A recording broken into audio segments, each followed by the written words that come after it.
Hi, Hi, who are you and tell us a little bit about what you do?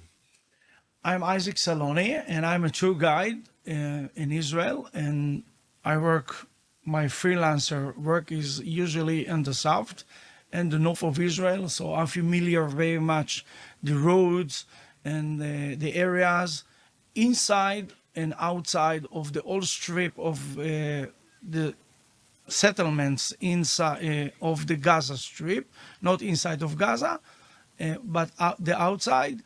So I volunteer for help to show to the people of Zaka the roads that they can move faster between spots.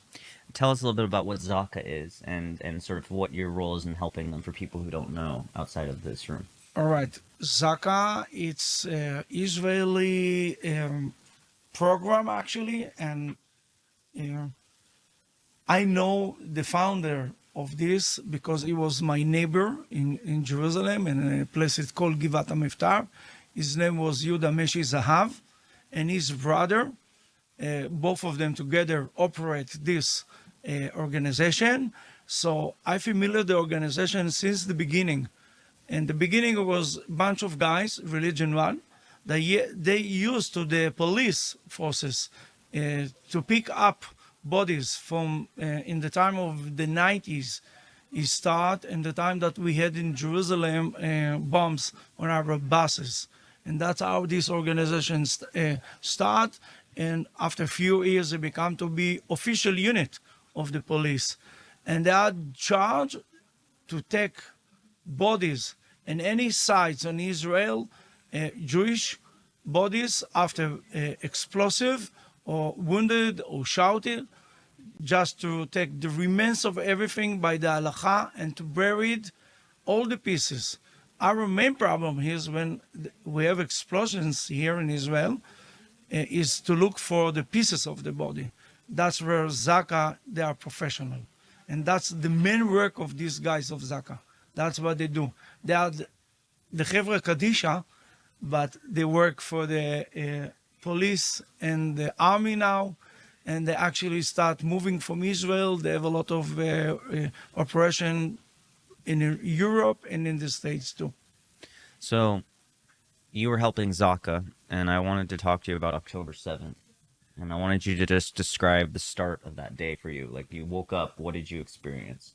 Paint us the picture. It was a Shabbat. I now woke up usually as I woke up every day very early in the morning, 5 o'clock, and I took my dogs outside to travel. And in my residence, where I live, there is a lot of people that are serving in the army. So I saw many of them moving out from the houses, get inside to the cars and drive. I went back. I opened my TV, 7 o'clock, 7:45, and then I saw all the breaking news about what going on the Gaza Strip, and I was immediately in shock. I didn't realize and I didn't believe that actually the terrorists, the Hamas, crossed the fence. I have a very good friend of mine. She's the community head chief of Be'eri, and then I call her immediately to ask about her, and she said to me, I am in the shelter and I'm alone. So we had some talk between us that every 1 hour I will call or she will call me to tell me what is going on. The next call was about 10 o'clock, and she said to me, I'm busy, I can't talk to you anymore, and I'm here in the shelter by myself, and let's hope that everything will be okay. 6 o'clock in that Saturday, she called me back and she told me, I'm out. The soldiers come and rescue me. She was by herself almost 10 hours locked up in the shelter. And by miracle, the terrorists, the Hamas guys, pass her house. They kill everyone around her in the houses.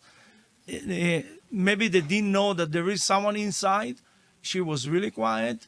and and then and when I realized that something going on, 12 o'clock, 1 o'clock in Shabbat, a friend of mine that is a ultra Orthodox religion guy, and he called me in Shabbat. I was surprised to see his phone on my screen of the phone because I know that he is really religious. And he said to me, Isaac, I'm hearing that something happened bad in Be'eri. Please look for the two kids of our friend. His name is Sar Bargai. When he says Rest in when he peace. says look for the two kids, he means look for the bodies of the No, two no, kids? for the kids. He didn't realize, we didn't realize yet the bodies. Rest in peace. He died before 2 years, and his two kids left with his wife over The there. ultra orthodox guy was killed that day. Yeah. So you heard him before he died that day. Yeah, I heard him, and then I start making the calls, and only because of that phone, I realized that we have a big problem. So that was the point. That was That time was the when you point. realized that this was not a normal day. That's not a normal day. That this one is not going to be a normal day. 2 days after that, I know that the guy, the religious guy, died. He was a police officer, and he died over there in one of the combats, and he was in a service. I don't know yet why, because I don't have enough courage to go to talk to his wife. But the kids, they're okay. We know, we make already checking, and some of our friends went over there and saw the two kids.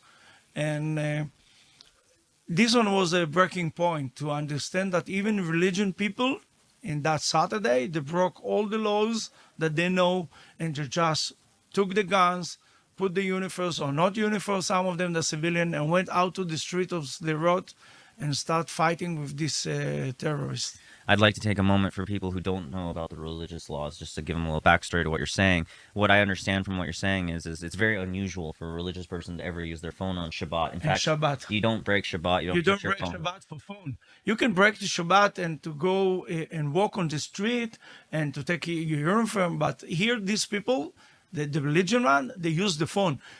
Using phone in Shabbat, it's forbidden. So the only time that they would ever do that is to save a life. To because save a the life. Torah says the only reason you can break Shabbat is to It's save a because life. Shabbat. It And is saving so, life. he knew it wasn't a normal day. Isaac knew because they were calling. It must involve having to save a life, otherwise they wouldn't be Yeah, calling. because of this guy. So you are now aware something horrible is going on, and you're sent to go take a look at what's happening. Describe to us the first things you see as you enter the area, and which area were you entering? In that Saturday, in about 4 o'clock afternoon, they already pass on the website, especially in our Facebook and in our nets, them asking from our army if people like they have jeeps, as I have, and we are specialized on that. If we can volunteer to come down to the south to help to the army, because they need a big group of jeeps, almost 1,000 people that are most of them tour guides with their own jeeps and their own cars. We went down. We have a place that we meet all together, and they start sending us to mission. My first mission was to go back from the south to the central to bring one of these big rabbi and one of these big chief of Zaka from a city. It's called Ramle, and I took him, and that was my mission, to be his driver. And for 4 days, we went together all around the area, and he has hundreds of people under his control. And he was the leader of the group that they are collecting the bodies from the area of Re'im. That's where the Supernova party The dance, the festival. work, the festival, I was the there. I Supernova. saw it. It was very depressing. So what did you and this man, this rabbi, talk about on that first drive? Did he know what was going on? Like, did you guys have an idea? He actually, most of the driving, he was quiet, because for him as a rabbi, as a religion, he was in a car driving. It's pikuach nefesh Shabbat. on Shabbat, and he already has his phone working, and actually it was a tablet, and he already got a lot of information from the people that they were the first one to arrive to the place. So you guys knew you were People- going into a really bad day. Yeah, but we didn't realize the quantity of that. When we went to the road, and he has about 10 or 12 guys over there, most of them religion, and they went out from the shuls, and were waiting on the junction with their own cars and all the equipment. Actually, most of the cars, they are private cars. Yeah, and they have all the equipment inside. Only a few hours after, the old trucks that they're using start coming.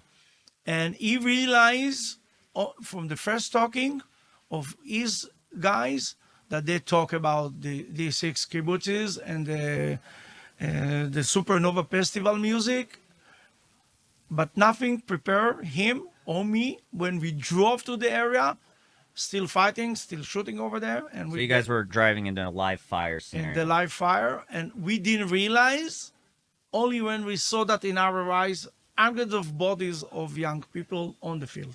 Can you take a moment? And for him this one was a shock for him, because he knew that he doesn't have enough equipment. And then he called in Shabbat to his command center that is in Jerusalem, and he said, make the call, all people of Zaka from all around Israel, please come over here. Describe, if you can, and if you're willing to, I know it's difficult, the feeling of walking into that scene. Anger. I was anger because, and why anger? I wasn't sad. I wasn't crying. I fight a lot of fighting in Israel when I was young. I'm 61 already, so I'm not good for the army anymore. But I saw dead bodies in my entire life, in 82, in Beirut, in Lebanon. But when you see young people like this on the party, the bodies, and people of love, people that make music, people that came to this party and for art, for having fun, to see all the bodies lying down over there on the field, I was angry. And I was angry immediately just because I didn't realize why the police and the army let them be over there, less than 100 meters from the border between Gaza and Israel, first of all. The second of all, who gave them the permission to do that on Shabbat, that they know in the Simchat Torah, that they know that there is not enough army on the fence. And this one passed immediately in my head because I am an Israeli commander in my past. Why they let them? Because when they know that there is not enough soldiers to watch on that party, and then this one was the breaking contract between Israel and civilian. We are, by command, have to watch our safe and security of our citizens, and we didn't do that. We failed as a country. We failed. And that's make me anger. And this anger was good because it kept me my adrenaline in 100% high. That's why I worked for 4 days, no drinking, actually a little bit water, no coffee. That I drink 20 cup of coffee in a day. Yeah. I didn't eat, and I slept 2 hours a day. I worked for 20 hours in that day, and I make the move, and I took this rabbi, and after a few hours, it was actually Monday morning, we didn't have enough trucks to move these bodies, so we took 5 or 6 guys with big trucks, and we put the bodies on it, and we drove 1 hour to a factory that produce ice cream, not far away from Sderot. We put over there the bodies. In the freezer, you mean? 'Cause it was Yeah, cold. the freezer. I wouldn't buy any more ice cream from this company for the next 2 years. I wouldn't buy. I wouldn't say the name because it will be shame. But the end of the morning of Wednesday. They were trying to help at the end of the day. Of course, they help. But in Wednesday, the same company actually gave to the army as a donation big trucks, freezers, and they put all the bodies and they make the separation. Jewish bodies and terrorist bodies. That's why Zaka done, by the way. By the way, Zaka people, even the bodies of the Hamas, Nazis, terrorists, they're taking care of the same as the law of the Halacha, When you say as take they are care- Jews. Yeah, explain that a little bit. What do they do when they see a body? They clean it, they fix it, they put them on the bags. They didn't let no one around to touch them, to make any bad things to these bodies because it's against our religion. So they were respectful to every They're body. respectful the bodies, and so only Wednesday we start moving the bodies from Sderot to central of Israel, to a place that they can check and everything, to do all the research that they need to do about these bodies. We have about 329 bodies burned, completely burned, only the head left, because the Hamas use chemicals to burn these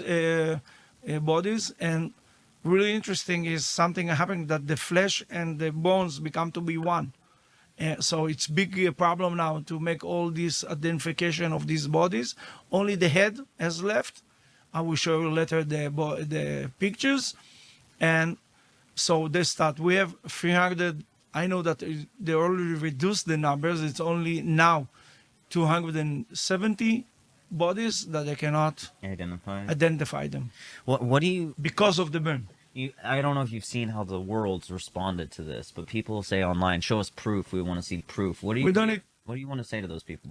I don't need to show you any proof.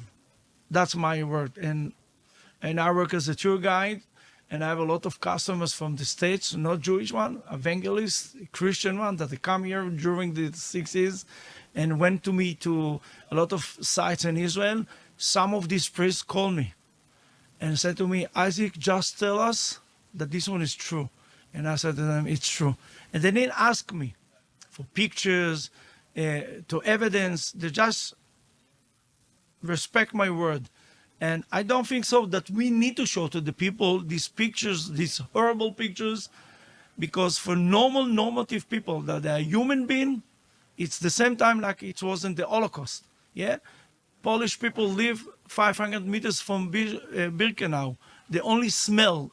Yeah. By the way, this smell, I still have it now. I understand what he's talking about, the smell.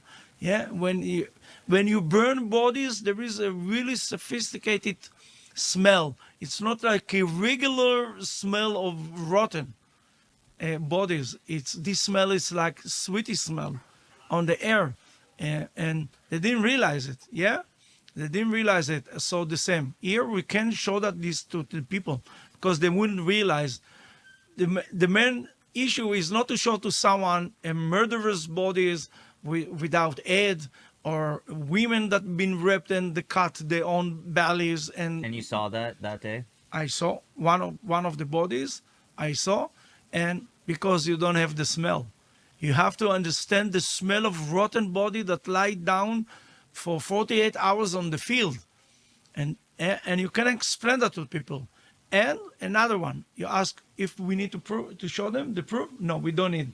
If someone that is considering himself as a human being and he doesn't believe by listening to this horrible story and he's checking for photos, he has a problem. Well, do you understand that? He has a big problem. They definitely have a hard time trusting the media because, I mean, with COVID, with all these things that have happened recently, people are not going to trust the government, trust what they hear in the news, and they ask for proof.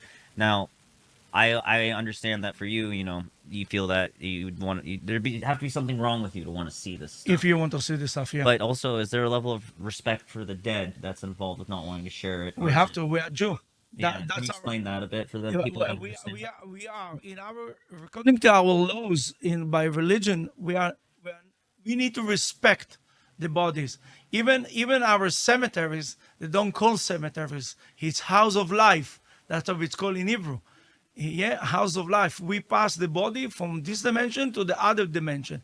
So of the bodies, we will make the tahara and we will clean it. We will put the talit, the tachichim, as we call it in Hebrew, over it. By the way, for Christian people, that's the same thing that we done to Yeshua. You know that when we took him down from the cross, he was a Jew, crucified as a Jew, and died as a Jew, and buried as a Jew. Yeah, not far away from here, in the Holy Sepulchre Church. We are in the old city of Jerusalem. The Holy Sepulchre, it's 800 meters from here. We had the same operation. We respect our bodies to understand that. So we cannot take a picture of this body. It's not allowed by our halakha. Yeah, it's our laws of our religion.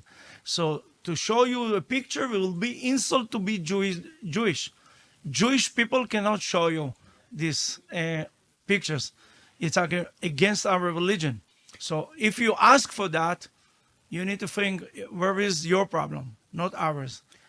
do you mind if you take a moment and to tell us a little bit about like what was the hardest part for you that day? What was as just someone who's seen some shit in their life? What was the hardest part for you about that day? It was when the guys of Zaka finished the job, put everything on plastic bags, and they didn't have enough courage anymore. They went down on the field, something about 20 meters where we were using the area. There were a few trees over there. They lay down under the trees, drink some water, and sing some prayers from the Tehillim and the Kinot, and start praying and talk one each other. And they say to us, please take these plastic bags and put them on the trucks. And I will show you the cars, the trucks. You will see that. And this one was the most worst work or something that I done of my life, to carry these plastic bags and to see the tags that they put on it on the bag, and to understand this one is a girl, this one is a boy, this one is a woman, and they have some special paper on it and a lot of codes, blue, yellow, X, Y, and it took me even less than 10 minutes to understand. This one is complete body, this one is burned, this one is murder, this one is slaughter. And it was a shock for me to understand that I'm carrying a plastic bag with my friend that he came, and we were two guys, to put it on this truck and to get it, that we are holding now people that this one is the end of the life. That's the end of the road for them. And this one hit you as a hammer in your head, that now you are on a place that you are breathing, you are live, and these people on these plastic bags, they are not alive anymore. This one is the end of the road for them. And it's not one, not two, not 10, not 20, 100, 150, 200, 250. It's unbelievable. And they still continue They're counting. still finding They're bodies. still finding bodies on the area of the festival. All right? Almost 1,000 people died, soldiers and residents on the kibbutz and the houses. But more than 300, almost 400, died on this party and this festival. And just before 2 days, on Friday, this interview recording on Sunday, and Friday, they find another body. Last Friday. Last Friday, this Friday, between some bushes over It was there. like 10:26, something Yeah, like that. Yeah. 10:26. So let me ask you, now that we've kind of gone through the day, how do you deal with the PTSD? What was your coping mechanism? How did you calm down after such a horrible? Have you calmed down? You know, where are you at? Me professionally, I can calm down with myself when I cook. So I What did you cook? I cook a lot. I'm really famous cook in Israel too. What Even did- that I'm a tour guide, Yeah. and I went back home and I start cook. I make dishes, my private dishes, the stuff that I like, that my family like. What did you make? Some nice shakshuka that I make with sausages and some pastas and some a broth that is made from meat and chickpeas and carrots and tomatoes and some rice that we call it makluba over here. And I know, so I make my special food for 2 days. It took me 2 days, even that I didn't rest. I still operate beautiful operation that I made. 260 volunteers that we move stuff between army and civilian and helping for the people that they are refugees from their own houses. So this one was my treatment. I do all this. I work now 60 hours in a day, and I pass clothes, and as I pass over here and food and stuff. This one is to taking care of myself. I know that something will hit me in about 2 months, 3 months. I know it will hit me. And the big problem is my dreams.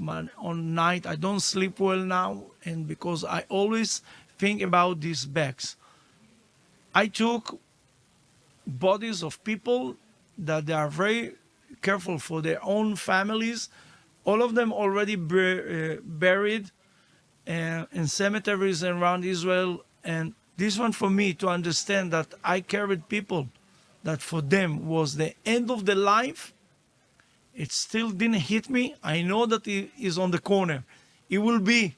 He will come in one of the night. I'm sure of that. May I ask you, are you a religious man? I am a religious man. I believe in God and I believe in our Torah and in our commitments and everything.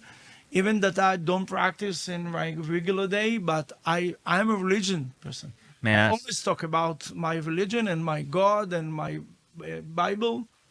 may I ask you a difficult question? Seeing, they say God is everywhere, right? Going to these places and seeing what you saw, where did you see Hashem in your day? I see him every place. Each one of 1,400 people that murder, this one is Tikkun Hashem. Yeah, Hashem was over there. This one, yeah, for us it's like the same time. I explained that to myself and to a lot of my friends. This was in the time of the Holocaust. Before the Holocaust, a lot of Jews in Europe that decided to be muscular and they went against the religion in Europe. And and the same thing happened to us now in Israel in the last 1 year. Just before 1 week before this Simchat Torah, we had a problem in Tel Aviv that they tell us you cannot practice here with books and don't pray in the public. And everyone here, even that you can look at me, I'm a muscular. Yeah, I don't wearing anything that you can say on me that I'm a religion guy. Yeah, that's because I want to live like this. And we had a big problem here. And this one was the end of the road, actually. So the Hashem give us now a sign, stop sign. You got this disaster to understand. You have to be Jew and you have to be brothers one each other. Stop fight against each other. If you want to be a religion, be a religion. You want to be a secular, be a secular. But please do not fight against each other. Last time that Jewish people fight one against each other, they burned the second temple. The secrets burn it, not the Romans. Yeah, don't forget that. They burn the secrets. There were a very small group of people that they're in the siege of the Romans against around here in Jerusalem. By the way, it's 5 minutes. It's 5 meters from here, from that The back. Temple Mount is The right Temple behind Mount us, is yeah. over here. People can't see behind us. We Right. can see it, but Right we will there. take a picture, and there is a stairs over there. And by the way, the foundation of this building, this one is one of the most interesting places in Jerusalem, because here you can see on the basement the remains of that fire. And if you look on the fire, it didn't come from that place of the Romans. It came from the outside, from the house of the Bet HaMikdash, the house. Yeah, we don't want this anymore. And this one is the Hashem sent to us a message. Stop it. Last time that you done it, you lost the land. And we came back here after 2,000 years. So you have to watch it. I don't blame the Hashem. I don't blame the army. I don't blame the government or the prime minister. I blame the country. And who is the country? Us. Everyone. In the last 1 year, we slaughter one each other with knives and talking. And every 10 people over here, they cannot stand one each other. So if people wouldn't see this sign as a stop sign, that we have to think that we are Jew, we have our own Bible, and we have one land, one flag, and one country. All right? So I don't say but where Hashem was. It's not mine. Yeah? The Hashem is on the top of us. You can, yeah? For you, it was very clear. You were sending us a very clear message of tikkun, of tshuva. Yeah. I understand. She'ela, tshuva, tikkun. By the way, just before 2 months, we had 1 month, all the Elul months. And what is the Elul months? It's not slichot, because there is no slicha. Slicha, it's only God. There is a mechila. That's the real Jerusalem heritage. And here we ask for mechila, we do tshuva, and we do tzedakah and kapara. That's it.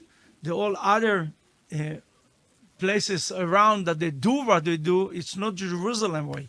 Our heritage, and I'm here from Jerusalem for many, many, many years. I'm born here, and I'm Israeli, and I'm a Jew from Jerusalem. And our education is that. Yeah. And we have 40 days. Actually, we have 40 days from 1st of Elul until Yom Kippur. Yeah, 40 days to do this. שאלה, תשובה, סליחה וכפרה, ואין בקשת סליחה. And then we have another 12 days until Hoshana Rabbah, Simchat Torah, when we close the book. So this year, The book God is closed. didn't, Yeah. he didn't close for the book for us. He didn't close it. The book now is open. We have another 11 months until the 1st of Elul next year to close the book. So you feel like normally he would close the book, but this time he sent us a clear message. Clear and message. He's watching carefully to see I'm how we watching it react. carefully. And so the book's still open. Yeah, and the book- judgment still is remaining to be We seen. are under the judgment now. We are. So now that Don't forget, Shabbat was 10/7 was Hoshana Rabbah. yeah, I haven't, and I appreciate you sharing your thoughts on the subject. I'd like to talk now about, while we're on the topic of judgment, a tough call that was made by the IDF, a difficult decision they had to make, and I want you to walk us through what you know about what happened at Nahal Oz. What is Nahal Oz? Describe it It's to a people. big kibbutz. It's on the middle of on the strip, and actually part of this kibbutz is it's a checking point. It's a blockade place that Israel pass. It's called the safe road. They pass every day from over there, food, medicine, supply, and a lot of gas that they can use that on the Gaza Strip. And this place work every day, 24/7. It never close, even in Shabbat. It doesn't close. And the area there is Israeli area, international area that is taken care of by the American and the UN, and then the Palestinian area. Even that we know in the last 20 years that the Hamas took control of that place, we didn't care. We want to have supply and help to the Palestinians that they can live and the economy will be good. And this one was a big mistake. We already know that because they slapped our hand. We reached to them hand and they slap it. And so this kibbutz was really important kibbutz on the fence. Over there was the regiment, the big commander that taking care of all the Gaza Strip border. And it took the terrorists 1 hour to concrete all this huge compound. They kill everyone. They kill the girls that they are watching up of these special apps. And actually, they took a few. They took a lot. Almost 100 people from the kibbutz. Who's they? The terrorists, the Nazis. The Nazis. We will call them Nazis. Or actually, we start calling them different words because we saw already the pictures. They're cannibal. They're not even Nazis. They're cannibal people. Actually, they're cannibal. And there is a lot of TikTok and Telegram videos that they show that to the world, that how they eat even pieces of livers from the bodies. They show that, not us. Yeah, we saw that, but we saw that on the Telegram. So describe for viewers who don't understand. So Basically, this one called Code Hannibal. That's the name of that. Everyone in the Israeli army know about this code. And when we realized that they took a lot of import officers from this compound, and they took almost 100 100 officers who had intelligence, who had security intelligence, information. security missions. We had, and they took almost 90 civilians from this kibbutz, hostages. After they killed everyone, the other one on the kibbutz, there is less survivors from this kibbutz, and so Israeli made a decision. The Israeli army and they said called Hannibal, and they bombed the whole area of this road from the kibbutz. Meanwhile, everyone in Israel keeping quiet because they don't want that the public will know now, in this time of the war, that from that place they took 2 or 4. The numbers that are still under smoking gun, as we call it, and they took one of our big chief over there. Is a brigadier, and he was dealing with intelligence. And that's why when people will go to this kibbutz now to see these remains, as we all saw that, the whole kibbutz is burned. Yeah, it's burned, not, and it's very after 5, 6 that you see that it's from Israeli bombs. It's not that the cannibals attacked. You can see the shells of our tanks, our cannon, the whole area. It's a very small area, less than 1 square kilometer, but it's already bombed. And this one is the code Hannibal. And why we didn't do that in all the area of the border? So this one is a big question. Why the chief command of the Israeli staff army didn't give the order, and then we won't deal with now with the big problem that we have now with the 229 hostages. Can you take a minute to just tell us how you are personally feeling today, 3 weeks removed from the incident? Like where do you feel like when you wake up in the morning, and what is your I'm still angry. still angry? I'm still angry. I'm actually, I don't realize, and I know people, I know what is going on around.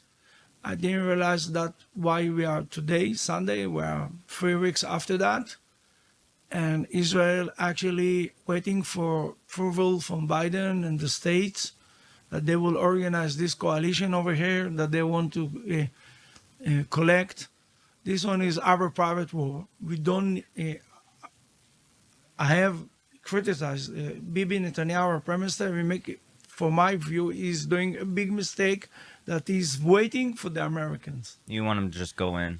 We need to go in and to finish it now. This one is our Alamo. This one is our Alamo now. And we have to destroy the cannibalism area that is called Gaza Strip. We don't need to be politically correct anymore. That's it. We don't care about Russia, Turkey, Iran, American that come over here. It's crazy. They send over here two huge fleets with two aircraft carriers. Eisenhower today past Gibraltar. We have already the Ford over here, and it's when you say a carrier, there is another 20 ships with that, missile ships and all the equipment. And in Friday morning, really interesting, the smoke to Israel, almost 5,000 Jihad Marines. What? Oh, troops. There is 5,000 troops now in Israel. They come in a special. You're talking about special ops Efforts. American forces? Yeah, they are. They have to go into the tunnels. They brought, but they need to show that to the people in Israel. Only a few people saw that when these soldiers land on that bug in the airport. I understand. It's something. We don't need this hug of the America. We don't need you guys. It's a bear hug. Please be outside. Let us taking care of that, and we will do that as we call it now here in our area. We stop to be Jewish. Now we are Arabs, and we're using the sword. It's called in Arabic by the Quran the saif.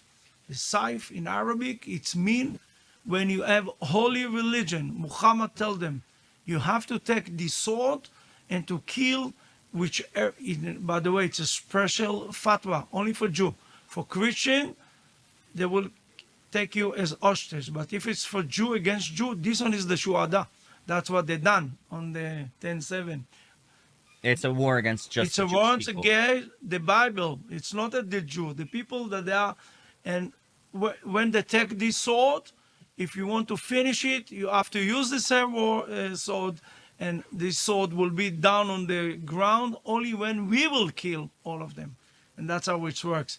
There is no time for apologize, not for the American or to the world, not to woman. Biden didn't get it yet. He's a little sleepy, I don't care what he said. He's sending here the troops and holding us. No, it won't work. It won't work because now we are going to talk about the combat and the life over here and the same language that the Arab talk. We stop being human being. So if I understand it correctly, you're saying that in the Muslims' belief structure, they have been commanded by their religious text to bring a sword against the neck of the Jew. Yeah. And you feel the only way the Arab will be pushed back, and by the Arab I mean the extremist Muslims who are in Hamas, the only way that they'll be pushed back is in a language they understand, and you feel That's that it. it's brute force because talking has failed, and Yeah. obviously There we've is no seen more it. talking. Okay, so let's take a moment now. Do you mind taking a moment now to take 5 photos from that day and share the backstory behind them? Yeah. So go ahead and grab your phone and let's go through that. I'm gonna take a minute to check our Stop battery. it. Yeah, we're still recording. We're still going. Yeah. So just for people who know back home, he's gonna be showing some very disturbing imagery of people who were harmed that day. And if you don't mind telling us where you are when you took this photo and what we're looking at. This one is the first photo. This one is a car. It's on the middle of the area that the festival has been talking. All right? It's four guys, two guys, two girls. The driver and the one beside him is a boy, and on the other side it's girls. And after they killed them and slaughtered them, and how we know that they slaughtered them, the Zaka guy explained to me, you can see how they move the knife over here. If it's a regular one, the head will be connected to the spine, spinal cord. to the spinal here. When They severed it they severed it and then burned them. and then burned them. So they you killed can them and then burned them. So they weren't burned alive. They were No. This one was a lucky one. It's a lakama. There was lucky one because they've been Lucky. burned when they died already. The other ones, they didn't have these chains. They were burned They alive. were born alive. So you have another photo you'd like to show us? So that one's obviously very gruesome. And I think a lot of people have seen that photo, but they haven't seen the video that you've took. You were one of the first people to be there. By the way, that's the trucks that we use, and we move all the bodies. Like This a plastic Dodge bags. Ram. Yeah. Dodge Ram, yeah. We took it How many from bodies can you fit in a Dodge Ram? 70. 17. But this one is the bodies. This one is not Jew people. This one is The terrorists? the terrorists. So that's what we pack them like this. And where For the Jew, we have a special trucks with separate. All right. now? Where was this taken? This one is the kibbutz Nachalos. All right, let's take a look at another photo. We took almost 200 bodies, terrorists, cannibalism, Hamas, Nazis from that small kibbutz. Do you mind saying that again? Because I was coughing. You see in these trucks, we collect almost 200 bodies of these Hamas terrorists from one small kibbutz. Yeah, so the push, the main gap of the terrorists was on that kibbutz. Right now, I will look. Excuse me, guys. Here you can see the bags. This one, for example, is a Jew that we took from the store. You can see that it's only pieces. All right. And now I will show you another one. This one is for the world to understand. On this kibbutz, they had a lot of workers. Most of them Sri Lanka, India, lesser of Thais. And by the way, this guy is a Muslim because he's come from Sri Lanka. Look what they done to him. Be careful now. They killed him, they slaughtered, and now they took It looks like they're trying to cut off his the head. patties off his head. And he's a Muslim guy. He come from Sri Lanka He's just to still work moving. over here. Yeah, he's still moving. Yeah. He came over here to have some 5,000 shekels in a month and to send that to his family on Sri Lanka. Look what they done. They are ISIS. This is work of ISIS. And another picture that I need to show you. This one is an important one. Look at that. This guy is from Zaka. The guy with the uniform. There he came with his uniform from house. This guy is from Ichud Hatzalah. This one is a doctor. And this one is a paramedic. And these two babies. You see this? Why are the babies' faces covered in this photo? Because we won't let no one to see them. Are they dead? No. Okay. Alive. Baruch Hashem. Baruch Hashem, father and mother and two older brothers has been murdered and slaughtered and everything. All the bad things happened to that family. 5 of them died. Only 2 babies left. This one is parents. They're gone. they're gone. This one is 10. This one is 2 years old, and here is a baby, 8 years old, 8 months old. The mom put both of them covered in a closet. In a closet, and after 12 hours, our soldiers find them. Look at the picture. Look how many. This one is us. This one is to be Jewish human being. 10 people around over here, and By the way, the baby here, this one, the one that you see on the, she's still this guy is still her, because there is no family. By the way, the American citizen, this family were So these were American. killed Americans. Yeah. So now maybe you will adopt her or something, because no one from the family come, and She has no home. she doesn't have home. Do you have any other photos you'd like to share with me today? Nice ones like this, not And bad ones. You can You want bad one? you can show me bad and you can show me good, but you should show me what you think the world needs to see. And you'll have to excuse me, audience. I have a cold and I have a cough, and I apologize for the cough in the background. This one. This one. And actually, she's my family. And So this is Noah, Noah Algamani. the girl in her mid-20s who was taken from the festival that we've seen. Festival with her That's her boyfriend? friend being held hostage. Noah, she's a daughter of my cousin. And she's still hostage. She's still hostage. Have you heard if she's all right? Have you heard anything about her? We heard about it, and we will talk when we don't have a mic, because I'm now I'm in charge of the whole operation of our family in the last 2 weeks, and We can't share it publicly, I understand. we have a lot of connection, and we already know where she is, and It's not good. it's no, she's good. She's okay. She's okay. Perfect. Yeah, but she's okay because we promise to the kidnapper. We promise him if he will be alive at the end of that war, we will give him money. Gotcha. So we've negotiated. We done the negotiated Baruch because he's smart enough to call us with her phone. to try and figure out a deal. All right, excuse me for a second. Is there any other photos of the horror from that day that you want the world to see and that you can provide the backstory for? Yeah, I will show you how they treat our soldiers, the one that they captured. So he's alive in this video. Yeah, 10 minutes after that, they shot him on his head and massacred him with So this is before he died, yeah, just before. Yeah, and they're just beating him. just beating him, and then the guy that talked to him cut him.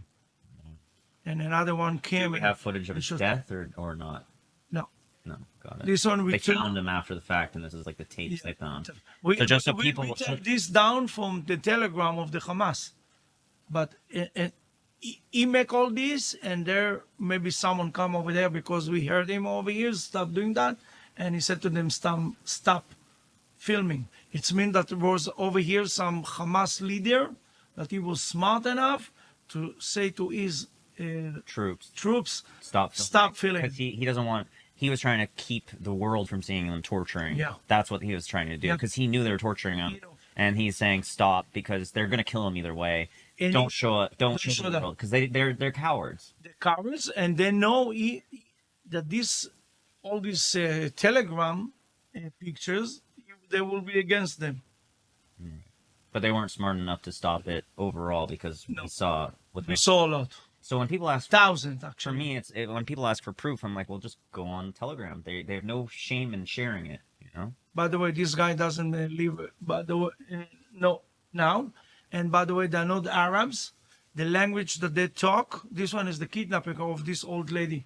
She's 86 old. This one, they talk in Kurdish. This one is Kurdish. So it's mean that they brought terrorists from Kurdish to live in Gaza Strip, that they will be in the front of that operation. Well, I just want to say, Isaac, thank you so much for sharing this with us today. Obviously, I know that you've had what would be described as one really bad dream, a nightmare scenario to live through. And thank you for having the time and the courage to come here to Jerusalem and share your story with us today. We will make sure to share with the world what you've shared with us, and thank you for your time.